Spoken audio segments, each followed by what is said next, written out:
Hey there, everybody. Thanks for joining me for another one-man review. Today I'll be looking at the brand new addition to Alejandro Jodorowsky's Yodaverse, but this is not by Alejandro Jodorowsky, but it is a direct prequel in that it ends right where the Incal starts. It is a direct prequel to the Incal, but it's written by Mark Russell, drawn by Yannick Paquette, and colored by Dave McCaig. I'm familiar with Mark Russell for a lot of work for DC Comics. I'm a pretty big fan of his run on Flintstones. This was the first time I saw his work, and I've read some of his other stuff. It's always pretty funny, usually, and pretty political, sometimes in a way that I find amusing, and sometimes in a way that's kind of overbearing, I think. So that had me a bit worried. But he is a writer that I'm always willing to roll the dice on. I love Yannick Paquette's art. I'm familiar with him from a lot of DC stuff. And then Dave McCaig I'm familiar with as a colorist for Marvel, mostly on like Lionel Francis Yu's stuff. So it's a very American team taking on like the major European property. In the intro, it says, like with the movie that's being handed over to Taika Waititi, Jodorowsky has signed off on this. He's 93, and he's saying, look, I'm an old man, like it's time for some new blood to come in, and I'd rather see what these other talents bring to the table rather than putting his own efforts. So this seems to have gotten Jodorowsky's stamp of approval, which hopefully for people like me who are a little skeptical, gives you a little bit more confidence going into the project. But still, it's not Jodorowsky. It is this is Mark Russell, and it feels like a Mark Russell book to me. It's more thoughtful and more complicated than most Mark Russell books. I feel like Mark Russell is a pretty big, like, he hits you over the head with his message. This one's a little more sophisticated. I don't know that I know entirely what to make of it. He's definitely trying to say something, or he's trying to explore a certain theme, but I would have to read it a couple more times and probably sit around and talk with Sean or something somewhat more in depth. Plus, it's a new book, so I don't want to give away too many spoilers by going too in depth. So it'd be a pretty quick look and a pretty quick talk. But you open up right away with an explanation of the basic premise, which is that life in the material realm, the Matterverse, is a constant struggle. Blah, blah, blah, blah, blah. And then they go on to explain that there is something also called the Psychoverse, which is the opposite of the Matterverse. Now, the things in the Psychoverse have human-looking bodies, and it just tends to be like anything that has died or like broke in the Matterverse goes to the Psychoverse. So I don't think it's actually a realm of pure spirituality. I don't know if this concept has been introduced in any of Jodorowsky's other work. I feel like in the Incal, Metabarons, and Megalex, at least, they don't cover it. Maybe in Technopriest it does. I haven't read that in a long time, but I don't feel like any of the stuff I've read more recently covers these ideas. So I don't know if that's something Mark Russell is bringing to the plate or not.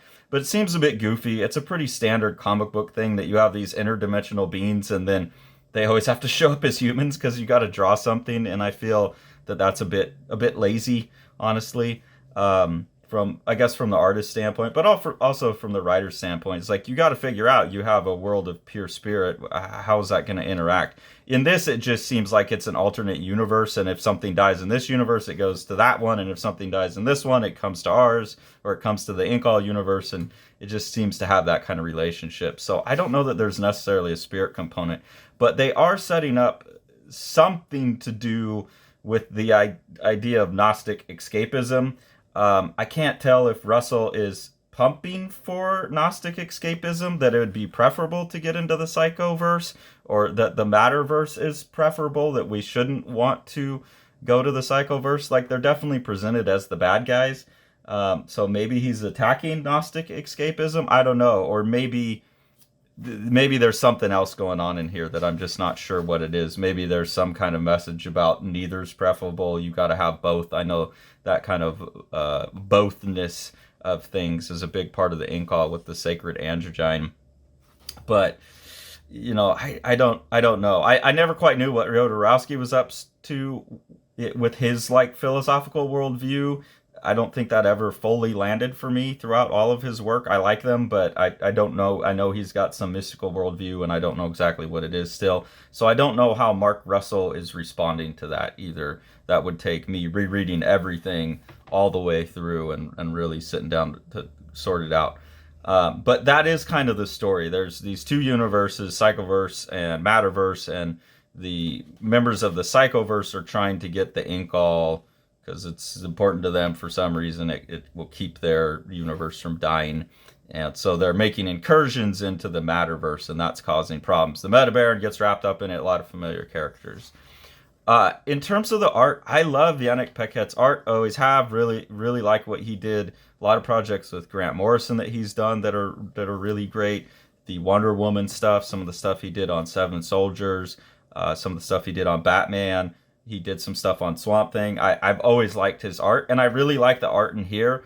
But when you put it into the context of the Incal and the Yodoverse, all of a sudden mentally you're comparing it to everyone else who's touched that, and they really make Yannick Paquette look like a chump. As good as he is, and as much as I love his work, and as fantastical as his imagination is, it's so hard not to read this scene here where you have the Meta Baron, the current Meta Baron, fighting his mother father Agora, and you get this like battle saber fight here. And it's really, really hard for me to not compare that to what Jimenez did in his version, and then also to this scene that Travis Charest did in his like 15 pages or whatever he managed to complete of his Weapons of the Metabarons before he got kicked off for being too slow. But I mean, it's just obvious like how superior this artwork is to me. I think Travis Charest, as great as he is in terms of like detail and scale and stuff, is far inferior to Jimenez. I think his polish is really, really nice. Charest stuff, I always have this something that speaks to me. But when you look at this and then you compare it to this, it just doesn't compare. The other thing that's really hard is it's just so American looking. It looks like a DC book. I'm really familiar with Paquette's art from DC. I'm really familiar with McCaig's coloring from Low by Rick Remender. Really like his coloring in Low and his stuff for Marvel. But again, when you compare it to like the original Incal and how the colors were done in that, not the awful recolor that they did, and not the awful botch job that they do. Let's go past the Charest work here to when you have Janistov, is that how you pronounce his name? You go back to this and you've got this awful like computer coloring again, and that's how they botched when they recolored the Incal. They botched it with this, so it has that vibe to it, very modern feeling, which is fine. And again, it's a beautiful book, and I love Yannick Paquette's art. There's a lot of like the Meta Baron face is always very Kevin Nowlan. He has a lot of that Kevin Nowlan styling to his rendering. But again, you compare his kind of fat, chunky John DeFool to like the lithe, cartoony one that Moebius does. You compare just the scenery and all of that to what Jimenez does in the Meta Barons. It's just really obvious that this is not the same thing, that European comics indeed do have superior artistic chops. They're just more developed over there, especially with the coloring and the painting. I believe the much more sophisticated. Here you get some more of this Gnostic stuff. Before we go into battle, children, recite with me the Catechism of Death. Life is misery. To be created is to be destroyed. To die is to be reborn. And that has that Gnosticism. It also has what I think is a creeping outlook on life, something that I've expressed myself many times, and I see it being expressed more and more in the world. I don't think it's a good thing. I don't think it's good that I've had the thought either. But this idea that life is misery and to be created is to be destroyed, that life is hard and you get signed up for it without your permission. Like your parents decide to have a kid, and they have a kid, and then you're stuck dealing with it. And, death can be seen as the release from that, which is a pretty bleak, negative look in terms of living your life day to day. It may be true, but they're expressing that view in the Psychoverse. And then they give them this pill that's an antidote that's supposed to let their memories of life come back. And that's a red pill. So knowing Mark Russell, knowing that he's usually aligned pretty far politically to the left, I'm not quite sure what kind of criticism, if at all, he's making with the red pill. But given that the term red pilled has become such a part of the right wing political conversation, I don't know. I feel like he's taking some kind of shots there, but again, I don't know. I'd have to go back and really reread it. There are some moments in here of really good writing where he asks questions or makes statements. Like every couple of pages almost is like another thought and another almost argument with himself in a sense. Maybe that's why I had trouble figuring out what he was up to, is he's using this as a way to argue with himself a little bit. But I do appreciate that. And like I said, I think on a couple more rereads, I could put together a pretty robust philosophical outlook from what's in here. But I really like some of these. What does it say of the human heart that it can reduce an entire world to one person?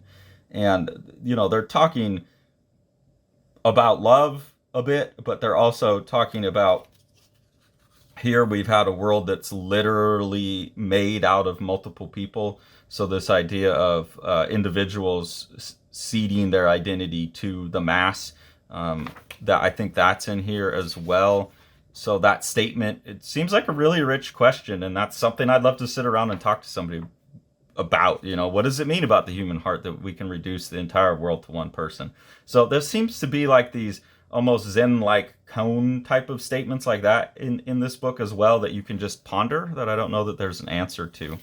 Here you get another look at what I'm talking about. Here's like Yannick Paquette's probably best scene of like a spaceship fight.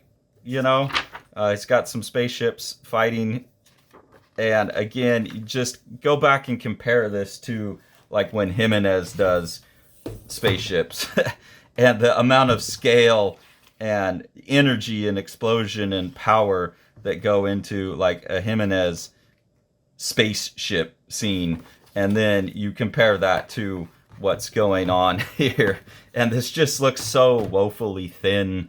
So I don't know, it's not the thing. And I feel bad because again, I like Paquette's work. I remember running into him in like 2001 at San Diego Comic-Con in Artist Alley and seeing all his pages and thinking, this guy's awesome. How can I've never heard of him? But man, what a task. I feel so bad for him that he has to take on, like, you're taking on the best of the best. Here we have the Bergs. These are the current generation of creatures that are created by the Queen that John DeFool mates with in the Incal. They're all based on the same DNA, so they're the same person over and over. So they're very programmatic people. Whoever impregnated the Queen obviously was a very bureaucratic person, so that personality has carried through. And what they set up is this idea of ideologues and dogmatists a bit, where they've chased down the Metabarons and some other people, and they've landed their plane on this moon, and this moon isn't in the system as described by the Queen. And so they literally are like, we can't attack these people. Are you telling me that you know this universe better than the Proto-Queen, and that our goddess, our creator, is a sloppy, map-happy fool? And right there's definitely a discussion about the problem of being ideologically driven or dogmatic with something, that even when you see the truth right in front of you, there's a planet in front of you, it's obvious. It's like you don't dare question the authority on that. And again, with Mark Russell, I don't know what exactly he's attacking. I don't know if that's an attack only on religion or if it's also an attack on some of the ideological movements happening on the other side of things now. I feel like throughout my youth, it was always the ideology was on the right, and now we're seeing it spring up on the left as well. And Russell, having read a bunch of his other work, usually is attacking the ideology of religion and stuff on the right. So I feel like that's what he's attacking. I don't know if he also sees that there's an ideological battle the other way as well, and that the problem is both of them are causing problems. So yeah, I don't know exactly what he's saying. This is another example of he's having an argument like on every spread exactly, but right here they're talking about tradition. So again, I think this is another kind of political attack that he's making on traditionalists, where he's saying, as a metabaron, it was our tradition never to feel, to purge ourselves of anything that might render us vulnerable, to conquer fear itself. But what could be more cowardly than accepting the life others have chosen for us. In the end, a life of tradition is a life of fear. Fear is the choice to make no choice at all. To live is to rebel. So a lot going on in that one page, and that's why I'm saying it would just be really hard to unpack this. But that's fair. That's I think if you're going to take over the Incal, you have to approach it that way. I think Jodorowsky is probably less overt about it. Mark Russell is, like I said, he really wants to beat you over the head with his thoughts, and sometimes it's entertaining and funny, like in Flintstones, and here it's more complicated than most of his work, which is nice. But he's still much more upfront about it, whereas I feel like Jodorowsky is much more interested in the occult. Like he's interested in you piecing it out on your own a little bit more. I feel like Mark Russell is more like, let me tell you what you should be thinking, or the area that you should be thinking, and then we'll leave it up to you from there. So a bunch of stuff goes on, and that leads us right up at the end here to where the Incal begins, which is John DeFool getting thrown off of the side into the suicide alley for the jump. And I really appreciate this moment here, because I've seen a couple people take on Incal. I know Yanitov's, I believe, did a version. Maybe I'm wrong. Maybe it's just Moebius. But I feel like I've seen a number of people redraw that opening first page of the Incal where John DeFool's falling, because it's such an iconic, powerful image. So I really like the balls on Paquette to like, let's show that from a different angle. I think that's appropriate, because this whole book is like looking at the universe from a different angle. So I think that's really appropriate. Is it as iconic and as impressive? Like, no, but it's a really good drawing and really good composition, and I like the idea quite a bit.